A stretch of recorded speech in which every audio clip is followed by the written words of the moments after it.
Hi guys, it's Anthony again, strength and conditioning coach at IMF Fitness Strength Gym. I'm just going to take you through tomorrow's workout for Saturday. The whole theme of tomorrow is endurance and endurance training from home, and I'll actually be speaking about that live at 2 o'clock tomorrow, so make sure you tune in for that. It's going to be really interesting, I hope.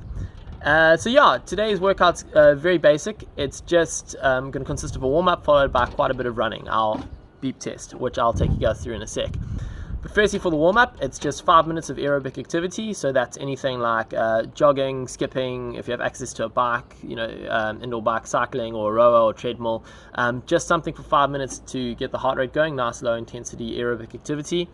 Then we are going to do 2 rounds of a runner's squat, high knees for about 10 to 20 meters, chasing the chicken stretch, and then 6 counter movement jumps, which I'll take you guys through quick before we go into the actual workout.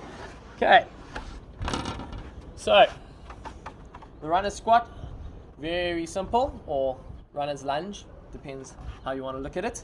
So what we're going to do is we're going to take a step back into a lunge position, getting a nice strong core, straight line torso, not hunching, not rolling, and I'm going to step back, sitting my bum back all the way to the ground, down into a lunge, and I'm going to stand up, squeezing, and bring my foot up to the top over there. So once again, nice active core, shoulder blades nice and tight. I'm going to step back, pushing my bum back, lowering my knee, weight all over my front leg, and I'm going to stand up, boom, lifting this leg as I come up. From the side, go down, you'll be able to see my hips moving back nicely, nice upright posture. I'm going to keep this straight line in my body over here. I'm going to go down to there and come up, lifting this leg. Now, very important, you'll see a lot of people when we do a high knee or a lunge or something like this, everyone's toes are pointed down like ballerinas. That's not the way we want to run. We want to run with our toes pointing up towards our knees when we do these kind of drills. We call this dorsiflexion. Now, the reason why dorsiflexion is so important is our Achilles tendon. So we've got this lovely big thick elastic band at the back of our calves, our Achilles tendon, and it can actually add a lot of spring to our step when we run. So when we're lifting our foot up, if you imagine this is my Achilles, I develop a lot of tension along there, and then when I hit the ground it can spring and spring and spring, and that's going to give me a lot of extra energy when I run at no actual energy cost to my body. I don't have to produce the energy to make it. But if I run with my toes pointed down, when I hit the ground I have to first shorten or lengthen, I go from a shortened position, I have to lengthen my Achilles and then once again stretch it up. So I have to do an extra whole movement, as opposed to if I'm hitting it like this, I get a lot of energy from that Achilles tendon over there. So that's why when we do these drills, we don't want nice pointy toes, we want our toes pointing up at our knees. Just a little pro tip there. Then for the high knees, everyone would have seen high knees before, except a lot of people do it like this, and it looks really silly and doesn't work too well. Same principle as when we just did the runner's lunge. Okay? What we want to do when we in the high knee position is be in this position over here, where I was. I'm not collapsing my hips, I'm not rounding, not over anywhere. I'm nice, I'm upright, tall, proud, leaning forward slightly because I want to go forward, and then it's just going there. Notice my toes aren't pointed, they are up. I'm not leaning back, leaning forward slightly. My foot is contacting the ground almost directly under my body. For the 20 meters, you want to try and get about 4 strides in for every single meter. So that would be about 80 strides just for 20 meters. So really actually is a lot tougher than most people think to do high knees correctly. Next, the chasing the chicken stretch. Over here, very simple. We're just gonna bend down, put one leg in front of us, nice and straight. I'm gonna just gently brush the ground and then walk forward, brushing the ground, chasing the chicken, feeling a nice stretch in the back, the hammies getting it loose.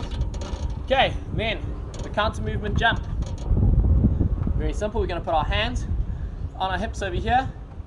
We're going to go down, pushing my bum back, and we're going to jump up. And we're going to jump up. Aim is to try and get a little bit of height, so if you can, you want to be able to go repeatedly, absorbing that energy, getting up, getting some power going before then. Really also get the heart rate up. From the side, we want to activate our core, push our hips back. Notice I'm not rounding, I'm not collapsing, I'm not down there, I'm not all the way down here either. It's a little half squat. Down and up. Okay, And that is the warm-up. Okay, so next we're going to go on to the beep test. It may sound a little bit complex, especially when you guys read the instructions, which will be posted with this video, but it's actually pretty simple. So if we look over here, I have got a cone down here, and all the way down there I've got another cone. So I've marked out 20 meters for us to work with. So what's going to happen is we're going to have rounds of 30 seconds. Okay? In the first round, my goal is just to get 20 meters. So that's one length of my shuttle. Okay? So 30 seconds would start, boom, now from the 0, I go across all the way, get back to there, done. That's one rep. Okay? We rest until the 30-second mark. As soon as it hits 30 seconds, we begin again. Now we have to do 2 lengths. Then, when we get to 60 seconds, so the next 30-second round, we have to do 3 lengths. And so on and so on. Minute 30 is 4 lengths, 2 minutes is 5 lengths, and so on. The goal is to see how far along you can progress, how far up the ladder, how many runs of 20 seconds you can get, 20 meters you can get in that 30 seconds. As soon as you failure meaning you cannot complete the required number of 20 meters within those 30 seconds, so let's just say arbitrary like 8, you get all the way up to 8, it's pretty good, and you drop out, you can't finish 8 in the 30 seconds, we immediately go back to 1, except we change the rounds to a minute. So now you have to do 1 in a minute, then 2 in a minute, then 3, and so on and so on and so on. So you should be able to get a lot more runs done in, so you get more distance.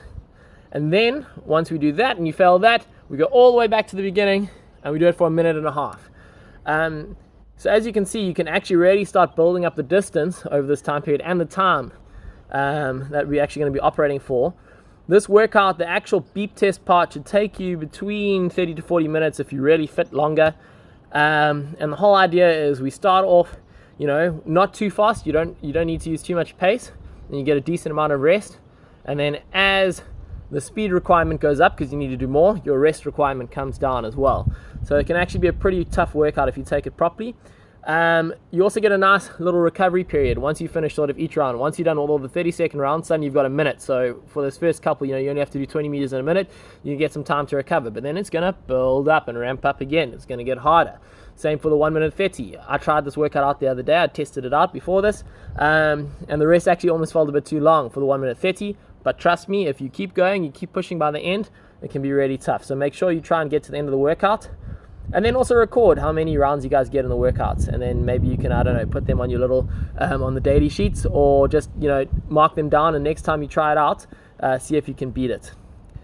Just another quick thing, final thing, if you don't have access to big enough space, sort of 15 to 20 meters, if you don't have 20 meters, you just shy, that's not too bad, use that space.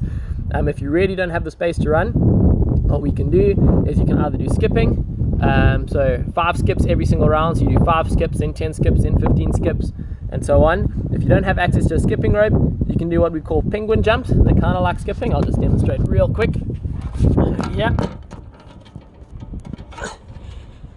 Penguin jump, just standing here. I'm going to hop like I'm skipping, and then just tap. Tap my thighs, tap my thighs, tap my thighs, like I've got a skipping rope. And the same thing, just 5, 10, 15, 20, see how many skips you can get in that time eventually. That can also be pretty tough. But otherwise, make sure you guys tune in at 2 o'clock tomorrow. It should be a pretty interesting discussion, and I really hope that everyone has some questions that we can go through. Cheers.